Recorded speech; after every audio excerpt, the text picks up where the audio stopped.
নমস্কার বন্ধুরা, কেমন আছেন? আশা করি সবাই ভালো আছেন। আবার একটি নতুন রেসিপিতে সবাইকে স্বাগত। আজ আমি আপনাদের সঙ্গে কোনো ব্লগ ভিডিও শেয়ার করব না, আজকে একটু ডালের রেসিপি শেয়ার করব। এখন তো সজনে ডাঁটার সিজন, তাই সজনে ডাঁটা দিয়ে পেঁপে দিয়ে একটু মুসুর ডাল রান্না করব। আর এই ডালটা খেতে সত্যি অসাধারণ লাগে এই সিজনে। ডাঁটা তো এই সময়ই খেতে বেশি ভালো লাগে, সারা বছরই পাওয়া যায়, কিন্তু সিজনের জিনিস যে কোনো জিনিসই খেতে বেশি একটু ভালো লাগে। কড়াইটায় আমি জল দিয়েছি আর নিয়েছি এই যে মুসুর কলাইটা ধুয়ে নিয়ে চলে আসি, ততক্ষণ আমি জলটা গরম হোক। কলাইটা আমি ভালো করে ধুয়ে নিয়ে চলে এসেছি, ধুয়ে নিয়ে গরম জলে দিয়ে দিলাম। আর গতকালের ভিডিওতে তো দেখেছেন আমি বাবার বাড়ি থেকে আসার পর আমার শরীরটা ভালো নেই, ভীষণ ঠান্ডা লেগেছে। ঠান্ডা তো হুট করে লেগে গেছে, কিন্তু সারতে কত যে সময় লাগবে কে জানে, জোর ঠান্ডা লেগেছে। আর এদিকে আমি ডাঁটা আর পেঁপে কেটে নিয়েছি। পাশের বাড়ি দিদিদের সকালে ডাঁটা পেড়েছিল, দিয়ে গেছে। আর আমি তখন ভাবলাম গাছ থেকে আমি একটা পেঁপে পেড়ে নেই। গাছের টাটকা পেঁপে আর টাটকা সজনে ডাঁটা ডাল খেতে কেমন লাগবে বলুন। যে কোনো জিনিস টাটকা টাটকা খেতে বেশি ভালো লাগে, তাই ভাবলাম আমি যখন সজনে ডাঁটা দিয়ে একটা ডাল বানাবো বন্ধুদের সঙ্গে একটু শেয়ার করি। এবারে হলুদ দিয়ে দিলাম।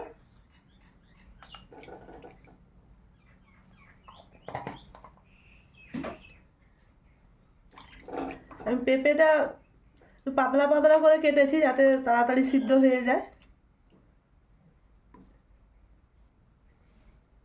ডালটা ফুটে উঠলে আমি তারপর বাতি কমিয়ে ঢাকা দেব।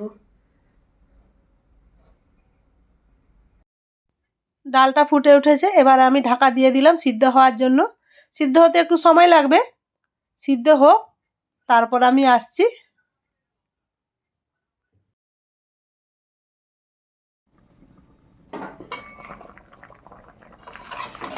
দেখুন ডালটা কত সুন্দর সিদ্ধ হয়ে গেছে।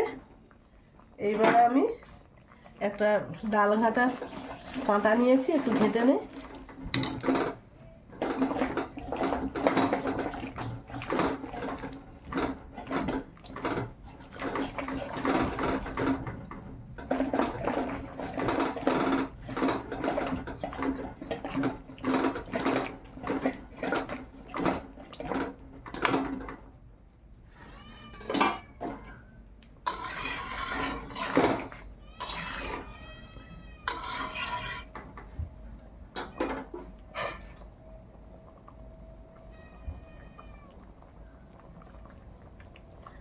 ডাল তো সিদ্ধ হয়ে গেছে, আমি এবারে ঢেলে নেব, তারপর সাঁতলাবো।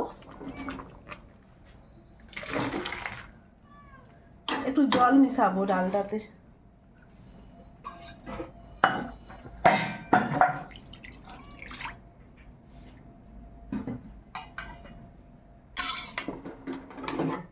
গরম জল দিয়ে দিলাম, এবার আমি সাঁতলিয়ে নেব।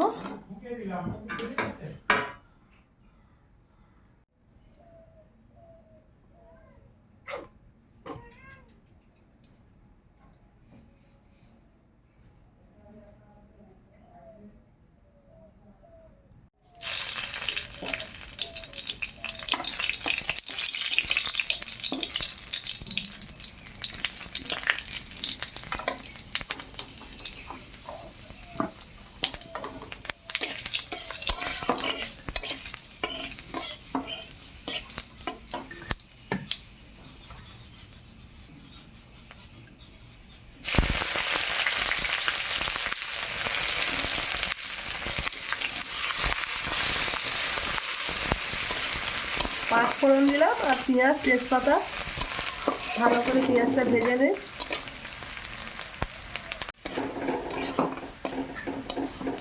পেঁয়াজ ভাজা হয়ে গেছে, আমি 3টে টমেটো দিয়ে দিলাম, ছোটো ছোটো সাইজের টমেটো, তাই 3টে দিয়েছি। কম করে একটু হলুদ দিলাম আর দিচ্ছি লবণ। ডালে এখনো লবণ দেইনি, লবণ দেব।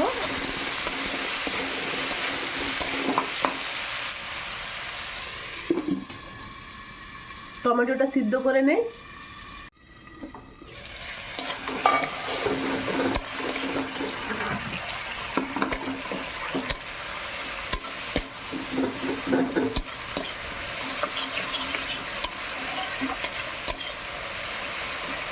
মশলাটা কষিয়ে নিয়েছি, এবার আমি ডালটা তুলে দেবো।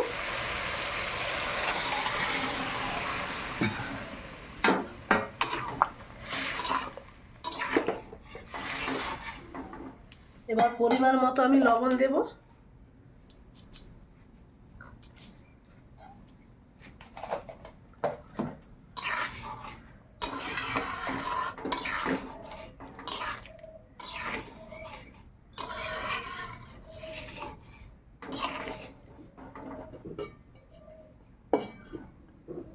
ডালটা ফুটে উঠলে আমি নামিয়ে নেব।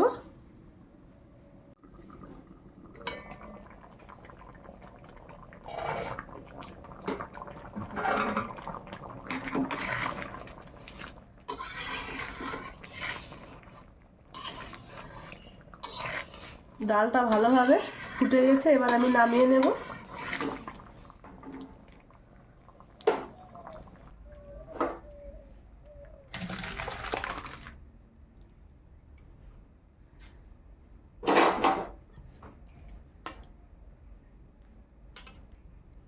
ডাল রান্না কমপ্লিট। ডাল রান্নাটা কেমন হয়েছে অবশ্যই কমেন্টে জানাবেন বন্ধুরা। আর ভালো লাগলে লাইক, কমেন্ট, শেয়ার করবেন, সাবস্ক্রাইব করবেন। আজকের মতো আসছি, সবাই ভালো থাকুন, সুস্থ থাকুন।